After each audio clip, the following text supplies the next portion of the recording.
And hello everyone! I want to share my knowledge about the retro consoles. How can I get the best possible graphic quality if you want to play on real devices without using any emulation?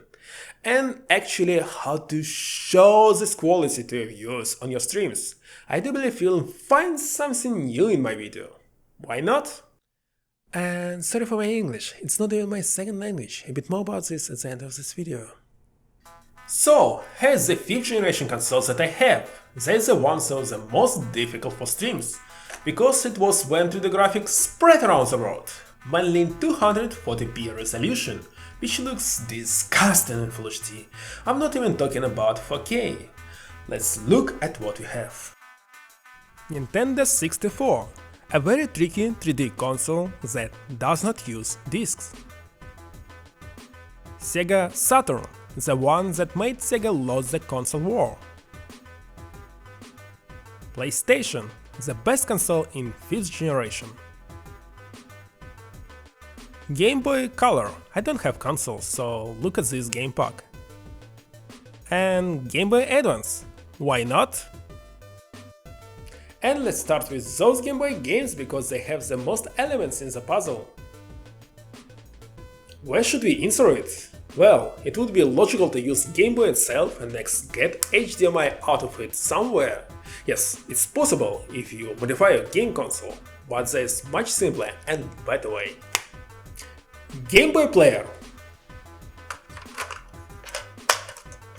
Model DOL017, a great way to play Game Boy games on the big screen. And as usual to the device itself, you will need a disc with launching application.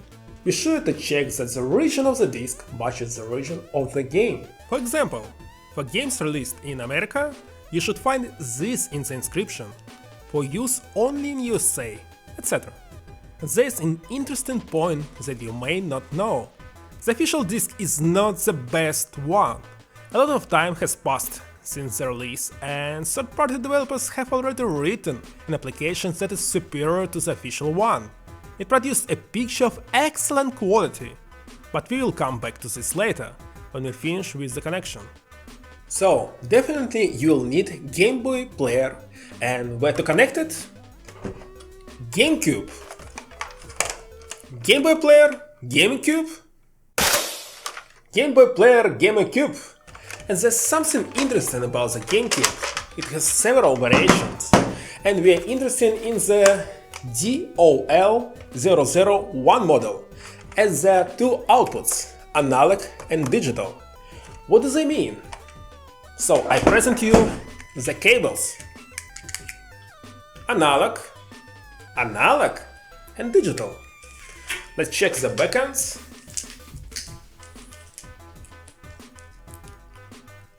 Composite, the yellow one, S-Video, the black one, and Component, colorful. So which one is the best? Let's ask you about this.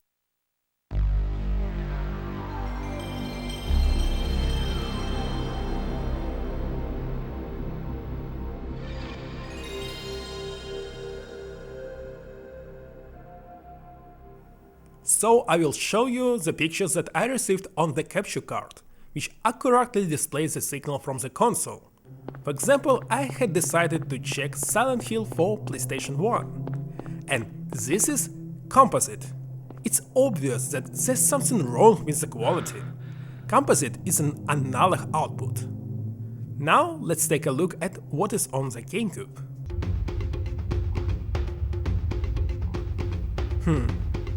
Depressing. The next cable is S-Video.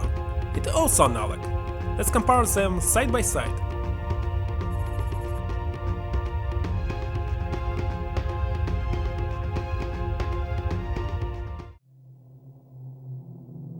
It's quite obvious that S-Video cable is superior to composite, don't you think so?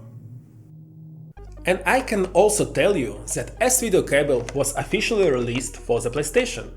And if you want to play only on official devices, disc and cables, then this is the best possible option.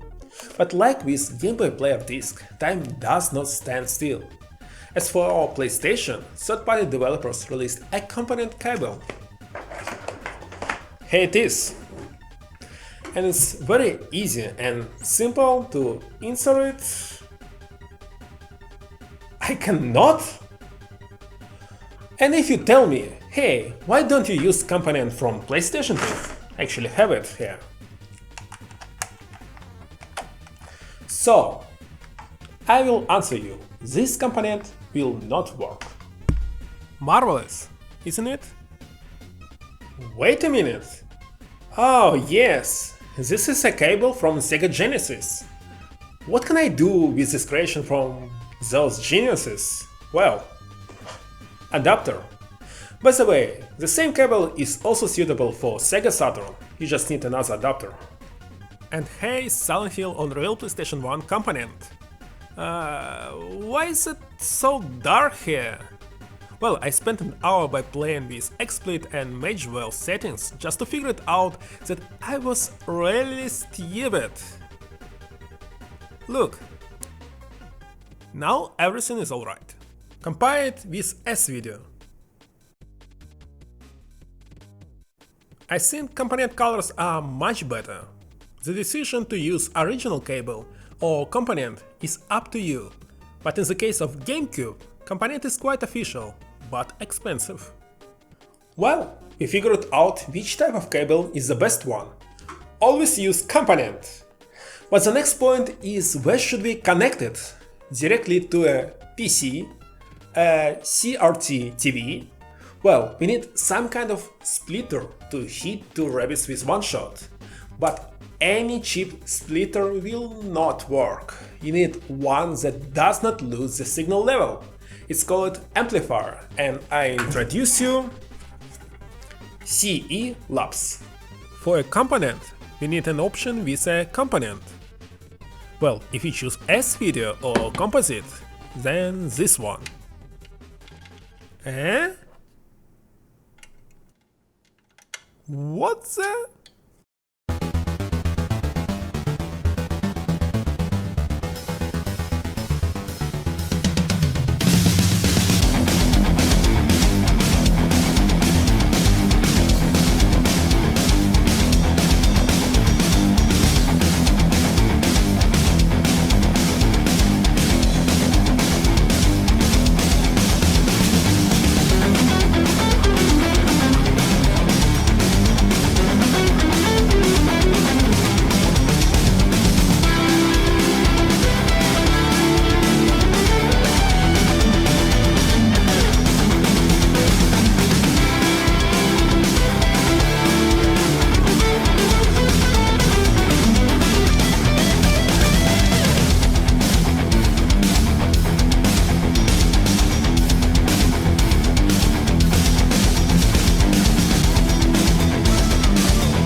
Okay, let us check.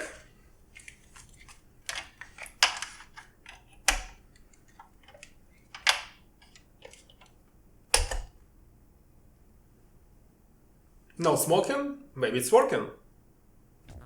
Well, that's what happens when you buy an expensive item for 20 bucks on Amazon.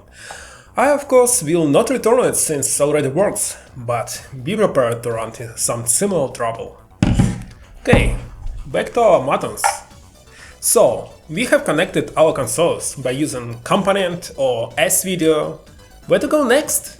It's kinda obvious that you will not play in your LCD TV. You need a CRT TV. And what is the best CRT TV? I have an answer for you. Sony. Sony PVM and Sony BVM. The best of course is BVM, but for 20 inches monitor you'll pay $2,000. This is too much for me, therefore I stop on PVM. Why is PVM so awesome? Well, they're better than any consumer TV that has ever existed on this planet. They were created for professionals, filmmakers, studios, broadcasters. The clearest, perfect image can only be achieved by using them. But PVMs are of course different from each other. One of the most important differences for me is the number of lines. On my monitor there are 800 of them, and it seems there are no more in PVM. Are the lines really matter? I don't know. In any case, I think 800 is must-have. So this monitor and this connection with the component cable are the best. You'll get the awesome picture at a fair price. But what about streams, you will ask? How can we stream? And I will tell you that there are a lot of pitfalls that you stumble if you try to study this topic yourself. Yes, I have already did the research and ready to share the results that are very hard to find in the internet. There are tons of options for streaming from retro consoles, but the best, as I turned out, is only one. Let's compare these fancy devices. Capture cards, Elgato, Evermedia, Magewell, and RetroTink 2X, which is video processor. You can also replace it with FrameMeister or OSSC, all of them are good. Let's try Elgato, and my favorite game Silent Hill. This card is equipped only with HDMI, so we need a video processor that will convert our component cable into HDMI. Right now it looks beautiful. Let's open game inventory. What? What is this? Okay, let's exit. Again? Well... Okay, let's switch to Evermedia. It also has only HDMI. 1, 2, 3, 4. What the hell is going on here? Okay, let me double lines in my game by using video processor. Oh no, it's still bad. All this twitching.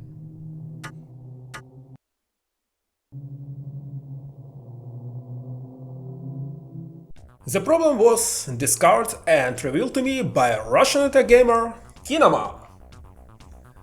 Well, without him I would be ignorant, thinking that I have the best streaming quality for retro consoles. But every day you learn something new. So, the problem is that some games have dynamic resolution. In the game itself we have 240p resolution, but in the inventory 480i. And those big cards simply cannot cope with such retro features. Can you believe this? Well, I must say that I struggled with this problem for a pretty long time. I thought I have tried everything, but one person on Reddit helped me figure it out. His name is the Astropath. He advised me to use Magewell, and not just anyone, but the one that works with component directly, bypassing the video processor. So, these are two devices in one. Well, expensive, but the only one that copes with dynamic resolution. Don't be afraid when out of the box it will show you some green picture. Just play with the settings and update color format. You can check my current settings in XSplit. Yes, it has one artifact during the switch, but I deal with it, unlike no signal screen or black screen and twitches. Now let's switch to GameCube, and there is some secrets that awaits you. GameCube supports both 480i and 480p, interlaced and progressive scans. Progressive is better, and this 480p is only available if you turn on GameCube secret menu by holding down the B button and turning on the console.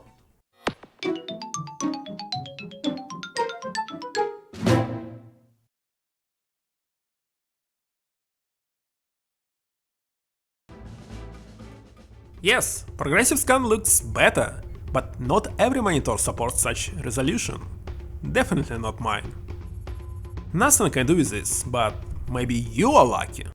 GameCube official component cable has no sound in it, so we need to connect an analog cable in addition. Also, we need the sound both in the room and on your stream.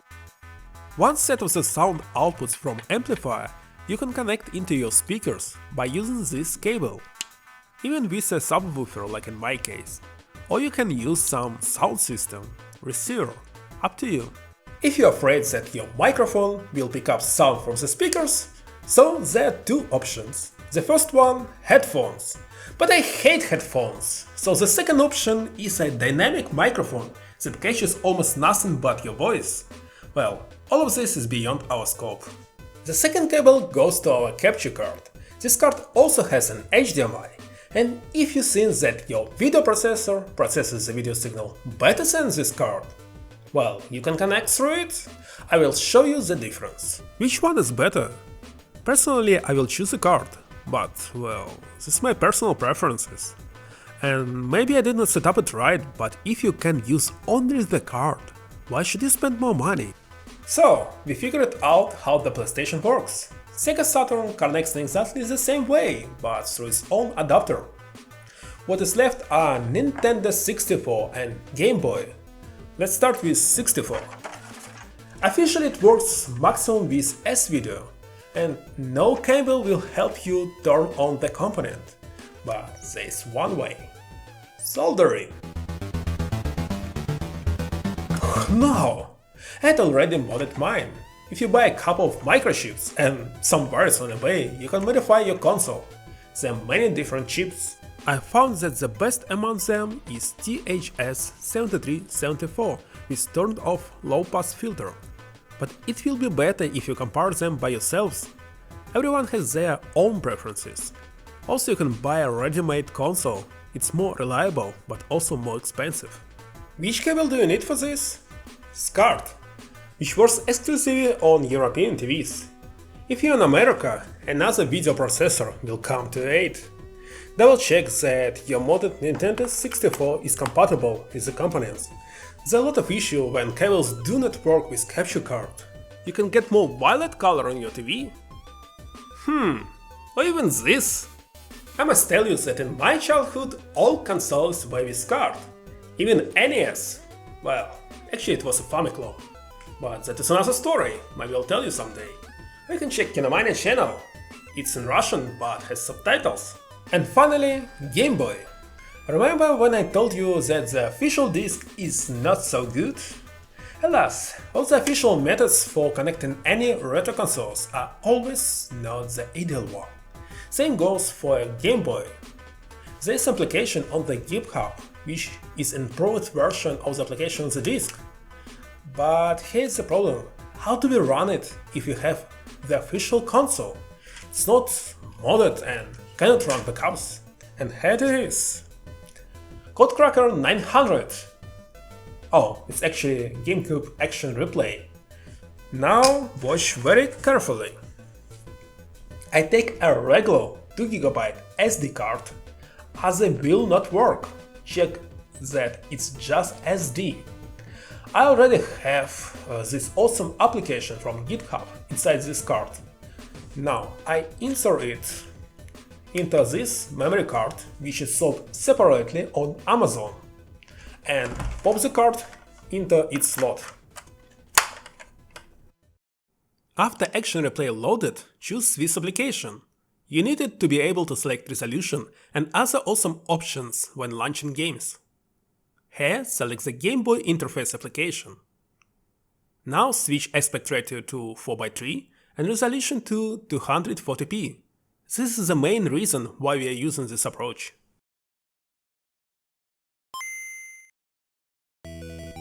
And now I suggest you to compare. On the left is the original application from official disc, but on the right is a new one.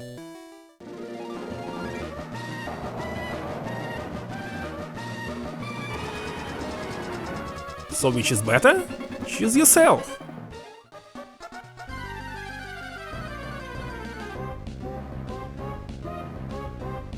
Well, I think I stick with the new one. And now, let's summarize what we need. Consoles themselves.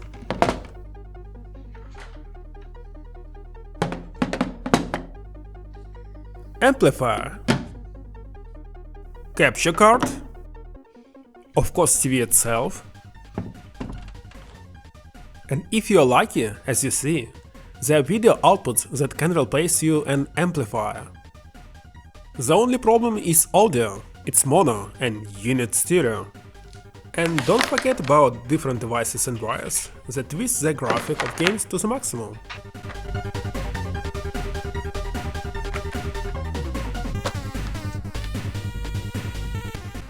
Almost forget about this, you need them to connect to the PVM monitor.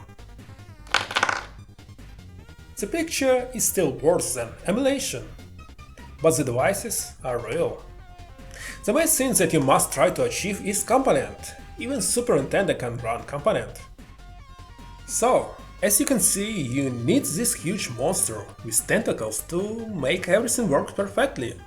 On the computer side, you can continue improving the quality of the picture by using different applications for streaming and so on. But I still have little understanding in this part, since I'm just a newbie in streaming, but I'm playing video games for quite a while, both modern and retro and mostly JRPG and tactics games. But I really want to play through, or at least play a couple of hours of every single game that was released on PlayStation 1, Sega Saturn, Nintendo 64 and other consoles in America. If you're interested in this, please subscribe to me on Twitch, the link is below, or you can do this here on YouTube. But my real and main goal for the streams is to practice my English. Well, my vocabulary is poor, pronunciation is completely out of hand, and grammar… oh, it's quite horror. I doubt that I will be able to entertain you in my streams, but I will continue to play and improve my speech. Well, I hope I did help someone in better understanding in the setup you need, which cables to choose, which devices to seek. If you found some errors or want to share your thoughts, welcome into the comments, I do appreciate this. And thank you very much you all for watching, good luck and bye bye, see you later.